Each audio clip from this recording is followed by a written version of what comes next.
Bond yields saw a modestly lower move today. Not a huge move, nothing to write home about. We saw that across many different commodities.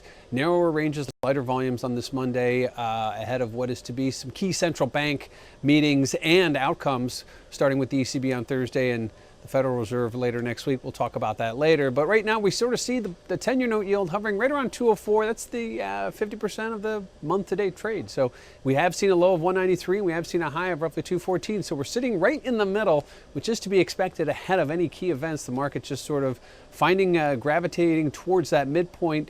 Obviously, the market seems very balanced as to what it expects from our Fed next week, but I think at this point, some of the data we're seeing, economic data, whether it's trade talks, whether it's rumors, whether it's geopolitical risks over in the Middle East, there's a lot of what ifs happening. I think that next week's July FOMC meeting will clarify some issues, but not all. And the market right now sort of hovering in the midpoint, not showing any bias as to whether it's going to make a run towards those low yields we saw earlier this month, or whether we're going to gravitate back towards those highs, which were just recently. But obviously right now, the market seems very well balanced until we get to those events. And if you look at market volatility, it is modestly higher, which is rare when you're hovering at the middle of range. Typically, that means volatility will be in decline. But I think right now, with tensions building in Iran, with trade deals not being met with China, with FOMC coming right around the corner, there is reason to be a little bit on edge. And when we look at what the fear or the risk in the equity market still being very top heavy, despite the fact they've come off a little bit,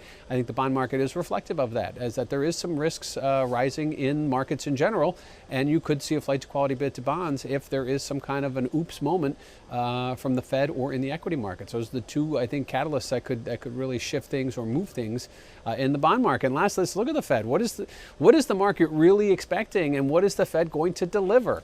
Well, the market's expecting 50 basis points of cuts by September. Now, by September means it could be either at the July FOMC next week, or could be followed at the September FOMC. Likewise, we have an additional 25 basis points priced in by the end of the year. So that's 75 basis points of cuts. It's unlikely that we get 50 next week at July FOMC. We probably get a 25 with a message of more to come. Data-driven, patience, whatever other buzzwords the Fed wants to use. And I think that the bond market might take that as a little bit of a bearish news, because they want things to be a little more aggressive. They've been priced for more aggressive.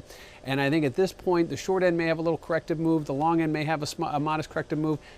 The only thing that's going to push yields lower is if the Fed kind of needs help, and if they run out of rope, so to speak. And I think at this point, the Fed being more aggressive sooner might lend to lower yields, given the fact that maybe the Fed doesn't want to miss something, or there's something behind the curtain that we can't see that they can.